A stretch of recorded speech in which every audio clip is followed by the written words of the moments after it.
দক্ষযজ্ঞে সতীর দেহত্যাগের পর বিষ্ণু সুদর্শন চক্রে খণ্ডিত হয়ে তার বাম পায়ের গোড়ালি এই স্থানে এসে পড়ে। আর সেই থেকে 51 পীঠের অন্যতম পীঠ হিসেবে তমলুকের দেবী বর্গভীমা রূপে পূজিত হয়ে আসছেন। তো চলো বন্ধুরা, আজকে এই জাগ্রত বর্গভীমা মায়ের অলৌকিক কাহিনীর সাথে কিভাবে পুজো দিতে আসবেন, কত টাকা খরচ, A to Z আমি সমস্ত বৃত্তান্ত এই ভিডিওর মাধ্যমে আমি তুলে ধরবো। আই হোপ আজকের ভিডিওটা তোমাদের কাজে দেবে এবং ভীষণই ভালো লাগবে। সত্যি কথা বলতে গায়ের লোম দাঁড়িয়ে গেছিল আমারও।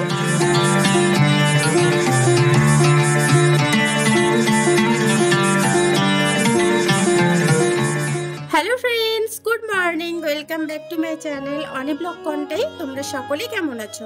আশা করি সকলেই ভালো আছো, আমি অনেকটা ভালো আছি। তো সকাল সকাল দেখতে পাচ্ছ আমরা বেরিয়ে পড়েছি মাকে প্রণাম জানিয়ে একটা কাজের উদ্দেশ্যে। হ্যাঁ, অবশ্যই মায়ের সমস্ত বৃত্তান্তই আজকে আমি তুলে ধরবো এই ভিডিওর মাধ্যমে। তো দেখতে পাচ্ছ আমি রাস্তার ভিডিওটা শুরু করলাম। আর আমি যেহেতু কাঁদি থেকে তমলুক যাচ্ছি, আজকে একটু অসুবিধার কারণে আমরা প্রাইভেট কার করে যাচ্ছি। তোমরা ট্রেনে করে চলে আসবে তমলুক স্টেশনে, সেখান থেকে 20 টাকা করে প্রত্যেকজনের নেবে, মাত্র 3 কিলোমিটার ডিস্টেন্স। তো টোটোতে করে তোমরা পৌঁছে যাবে একদম বর্গভীমা মায়ের মন্দিরের সামনে। তো আমরা যেহেতু তমলুক যাবো, তো তমলুকের টার্ন নিয়েছে, দেখতে পাচ্ছ হলদিয়ার কিছু একটা লেখা ছিল, বাট ওখানে জং করে যাওয়ার জন্য আমি বাকিটা পড়তেই পারলাম না। তোমরা যদি জেনে থাকো অবশ্যই কমেন্ট করে জানিও। আর তোমরা যদি বাসে করে আসতে চাও তো সেন্ট্রাল বাস স্ট্যান্ড থেকেও অ্যাভেলেবেল বাস পাওয়া যায়। এই বাস ধরে এসে তোমরা বাস স্ট্যান্ডে নেমে সেখান থেকে টোটো ধরে এই বর্গভীমা মায়ের মন্দিরে পৌঁছে যেতে পারো অনায়াসে, কোনো প্রবলেম হবে না ফ্রেন্ডস। তো চলো তোমাদের আমি সবটাই শেয়ার করি। তো দেখতেই পাচ্ছ রাস্তার ভিউটা। তো ফাইনালি দেখতে পাচ্ছ আজকে না এক্সাম আছে, তাই দেখো অনেকটা ভিড় হয়েছে। আর আমাদেরও এই গন্তব্যস্থলে কাজ ছিল, দেখতেই পাচ্ছ আমি একটু চারিদিকটা ঘুরিয়ে দেখালাম। তো আমাদেরও কাজ কমপ্লিট হয়ে গেছে, দেন আমরা গাড়িতে করে আবার চলে যাচ্ছি কোথায় বলো তো? বর্গভীমা মায়ের মন্দিরের উদ্দেশ্যে। অনেক দিন ধরে ইচ্ছে ছিল ফ্রেন্ড, সত্যি কথা বলছি, মানে কবে আসবো। ফাইনালি আজকে যে আসতে পারবো আমি ভাবতে পারিনি। তো যাই হোক, এরপরে গাড়ির মধ্যে জুতোগুলো রেখে দিয়েছি, এখানে জুতো রাখার ব্যবস্থা আছে। তো যাই হোক, আমরা গাড়ির মধ্যে জুতো রেখে এই যে খালি পায়ে হেঁটে চলেছি, রাস্তাটা প্রচণ্ড তেতে গেছে। ফাইনালি মায়ের মন্দিরে চলে এসেছি। আর যেটা দেখলাম সেটা নাট মন্দির। তো এখান থেকে আগে প্রসাদ ডালাটা নিয়ে নিই, কত করে জেনে নাও। কত করে আছে গো? কত করে আছে? তাহলে 100 টাকার একটা করে দেবো।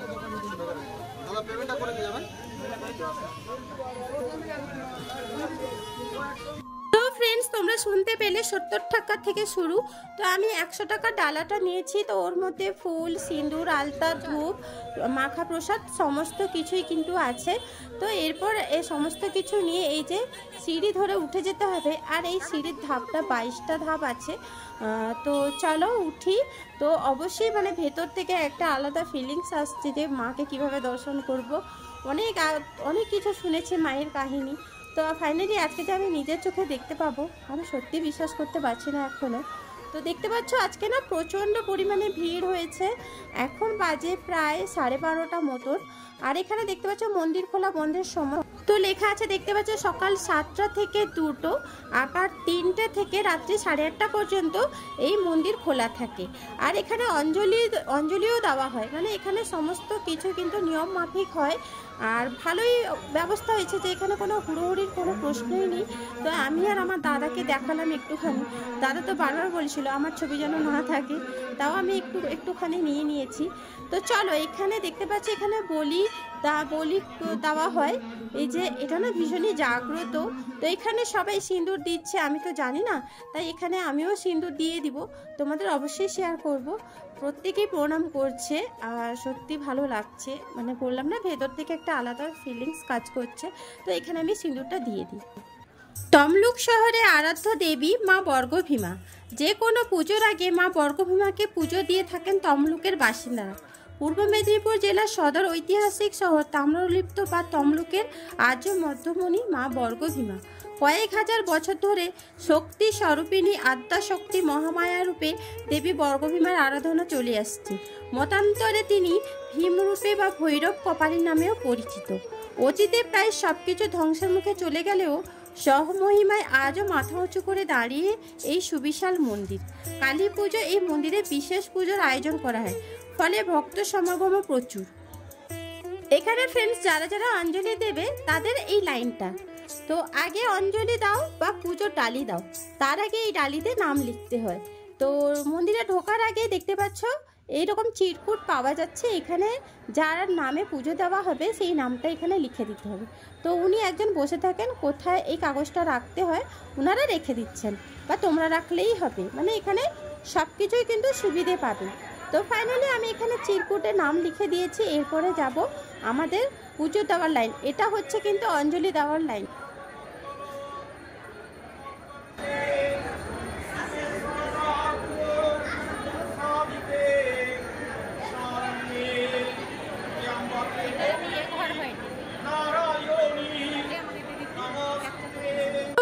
অঞ্জলির মন্ত্র শুনতে শুনতে মায়ের মন্দিরে যখন আমি ভালো করে তাকাই, সেখানে দেখতে পাচ্ছি একটা বিবাহ হচ্ছে, মানে বিয়ে হচ্ছে। এই যে জুম করে দেখাচ্ছি, দেখতে পাচ্ছ, তার মানে ভাবো কতটা জাগ্রত। আর হ্যাঁ ফ্রেন্ডস, এই শহরে যে কোনো একটা পুজো শুরু হওয়ার আগে কিন্তু ওই মায়ের মন্দিরে আগে পুজো হবে, তারপরে কিন্তু অন্যান্য পুজো হয়। ওড়িশির স্থাপত্যের আদলে বর্গভীমা মায়ের মন্দিরের দেউলের উচ্চতা প্রায় 60 ফুট। মন্দিরের দেওয়ালে টেরাকোটার অজস্র কাজ, তার মধ্যেই মন্দিরের গর্ভগৃহে কালো পাথরের তৈরি মায়ের মূর্তি বিরাজ করছে দেবী উগ্রতারা রূপে।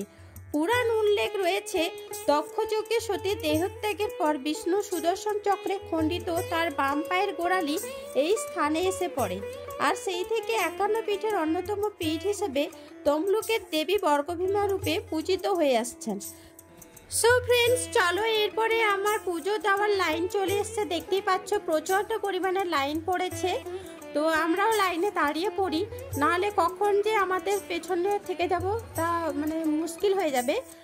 তো দেখতেই পাচ্ছ, তো আমি চারিদিকটা তোমাদের ঘুরে দেখাচ্ছি। আজকে যেহেতু বিয়ের ডেট আছে, তাই দেখো এখানে অনেক বিয়ে হচ্ছে, অনেক অতিথিগণরা এসছেন, প্লাস এখানে খাওয়া দাওয়া তো আছে। এখানে ভোগ প্রসাদ হয় প্রত্যেক দিন, আর প্রত্যেক দিন মায়ের ভোগে অবশ্যই থাকে শোল মাছ, সে কাহিনীটা অবশ্যই তোমাদের শোনাবো। তো চলো, আগে লাইনে দাঁড়িয়ে গেছি আর তোমাদের একটুখানি চারপাশটা ঘুরিয়ে দেখাচ্ছি। দেখতেই পাচ্ছ ফ্রেন্ডস, লাইনে দাঁড়িয়ে দাদাকে রেখে আমি কিন্তু আবার তোমাদের চারপাশটা ঘুরিয়ে ঘুরিয়ে একটুখানি দেখে দিচ্ছি। আর তোমাদের কেমন লাগছে এতক্ষণ অবধি অবশ্যই কমেন্ট করে জানিও ফ্রেন্ডস।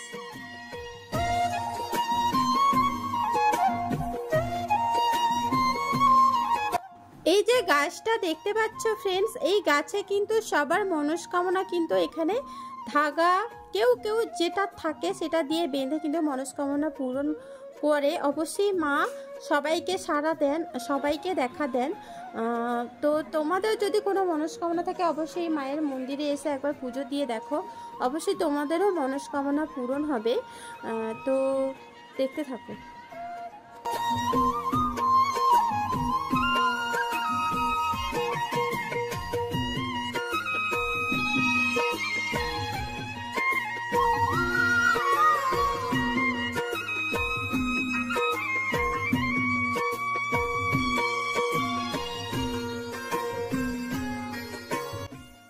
সো ফ্রেন্ডস, দেখতে পাচ্ছ অসংখ্য অসংখ্য কারুকার্য প্লাস খুব সুন্দর সুন্দর মূর্তি, এবং এইসব মূর্তিরও অনেক কাহিনী আছে, বলতে গেলে অনেকটা লং হয়ে যাবে।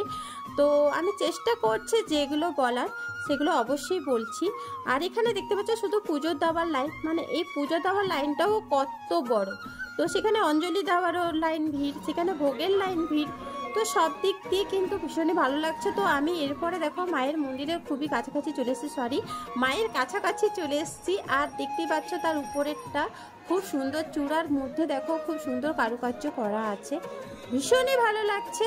সো এখানে পুজোর নিয়মটা একটু দেখে নাও। এই যে পুরোহিত মশাই পুজোর ডালি নিচ্ছেন, যেখানে নাম লেখা আছে, নাম ধরে মন্ত্র বলে আবার পুজোর প্রসাদটা দিয়ে দিচ্ছে। তারপর তোমরা প্রণামী হিসাবে ঠিক পাশে কাউন্টার আছে, সেটাও দেখাবো, তো একটুখানি তোমরা দেখে নাও। আর মাকেও এই সময় দর্শন করে নাও ফ্রেন্ডস। তো দেখতেই পাচ্ছ, দেখতে থাকো।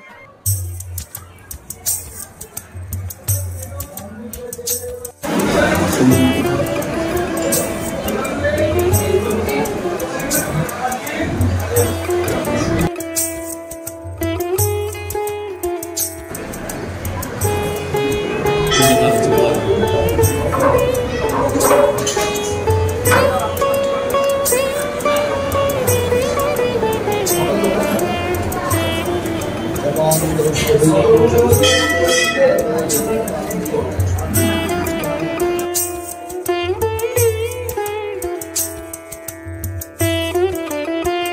পুজো তো কমপ্লিট, আর মাকেও দর্শন করালাম। তোমাদের কেমন লাগলো মায়ের মুখটা অবশ্যই জানিও। তো চলো এরপরে পুজো দিয়ে দেখো, আমি যে কাউন্টার দেখতে পাচ্ছ পুজোর দক্ষিণা, ওইখানেই আমি দক্ষিণাটা দিয়ে দিচ্ছি, সে তোমরা দেখতে থাকো।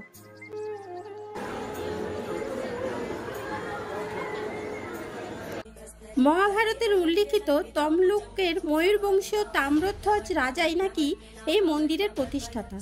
জনশ্রুতি আছে, রাজার আদেশে সেই সময় রাজ পরিবারে রোজ জ্যান্ত শোল মাছ দিতে আসতেন এক দরিদ্র ধীবর পত্নী।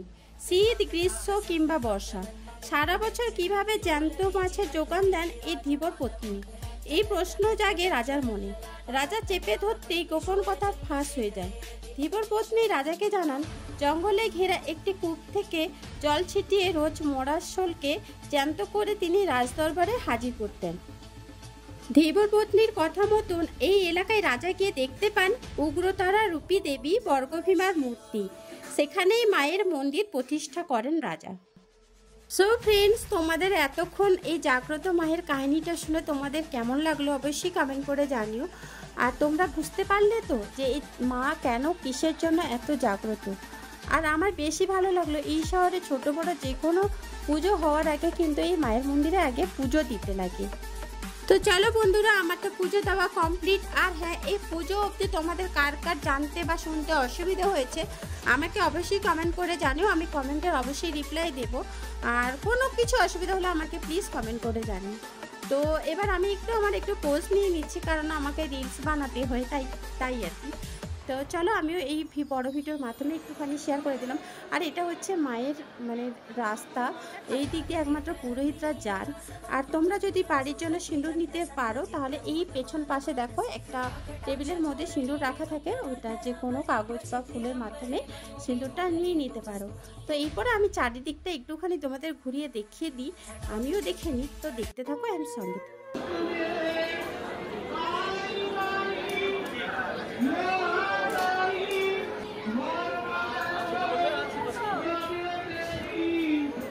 আমার বেশি ভালো লাগলো এই মায়ের তো মন্দির উচ্চতা অনেক। দেখো, এই মন্দির থেকে যখন আমি নিচের দিকে ক্যামেরাটা ঘুরাচ্ছিলাম না, ভীষণই ভালো লাগছিল। তো এরপরে চলো একটু চারিপাশটা আমি ঘুরে দেখে নিই, তোমাদেরও দেখে দিই।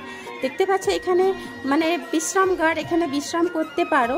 দেন পাশে ভোগ নিবেদন করা হয়, সেখানে বসে ভোগ খেতে পারো। খুব বড় এরিয়া জায়গা জুড়ে এখানে মন্দিরটা হয়েছে। তো আমাদের হাতের সময় খুবই কম ছিল, বাড়ি ফিরতে হবে, তাই বেশিক্ষণ থাকতে পারিনি। কিন্তু ভীষণই মন থেকে ইচ্ছা করছিল যে মায়ের মন্দিরে অনেকক্ষণ থাকি, কিছু আর করার নেই, তাই না? তো চলো, নিচে যে এই আলপনাটা দেখতে পাচ্ছ ভীষণই ভালো লাগছে, কালারটাও ভীষণ সুন্দর। আর তুলসী মঞ্চ, তার পাশেই তো এই গাছের মধ্যে সমস্ত মনস্কামনার ধাগা বাঁধা থাকে। আগেই বলেছি আমিও একটুখানি বেঁধে নেব, আমারও খুব ইচ্ছে হলো বাঁধার। আর এখানে দেখতে পাচ্ছ ধূপ প্রদীপ কেউ যেভাবে জ্বালাতে চাও সেটা বাইরে মাকে ডেকে এখানে জ্বালিয়ে নিতে পারো। আর এখানে দেখো আমিও মনস্কামনা করে একটু ধাগা বেঁধে নিচ্ছি। আর এইসব যে ঘটি, এটা তো আমি আগে জানতাম না, জেনে আসলে হয়তো আমি অনেক কিছু করতে পারতাম। তো যাই হোক, আমার হাতে যেইটুকুনি ছিল মাকে স্মরণ করেই কিন্তু আমি বেঁধেই দিলাম। দেখতেই পাচ্ছ, সব দেখতে থাকুন।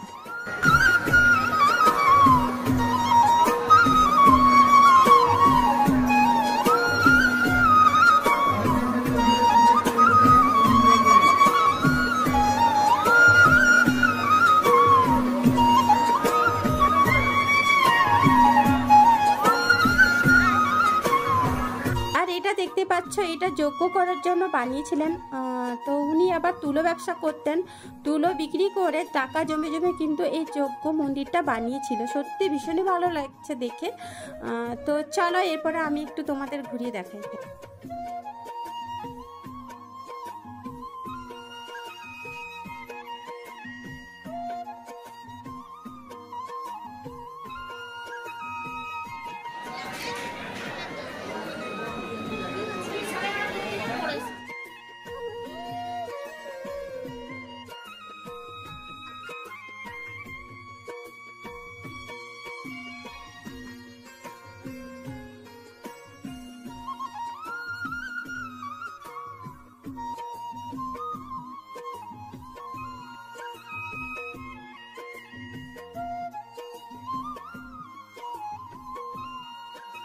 সো ফ্রেন্ডস, আজকের ভিডিওটা এই পর্যন্ত। তোমাদের কেমন লাগলো অবশ্যই কমেন্ট করে জানিও। ভালো লাগলে প্লিজ লাইক শেয়ার সুন্দর একটা কমেন্ট করে দিও। আর হ্যাঁ, চ্যানেলে যদি নতুন হয়ে থাকো প্লিজ সাবস্ক্রাইব করে পাশে থেকো, যাতে নতুন নতুন এরকম ভিডিও সবার আগে পৌঁছে যায় আর সবার আগে তোমরা দেখে নিতে পারো। তো এরপরে আমার পুজো দেওয়া কমপ্লিট হয়ে গেছে, আমি বাড়ি চলে যাব। আর মন্দিরের সামনে যে কয়েকজন ভিক্ষুক বসে আছেন ওনাদের আমি কিছু কিছু টাকা দিয়ে আজকের জন্য টাটা করে দিলাম।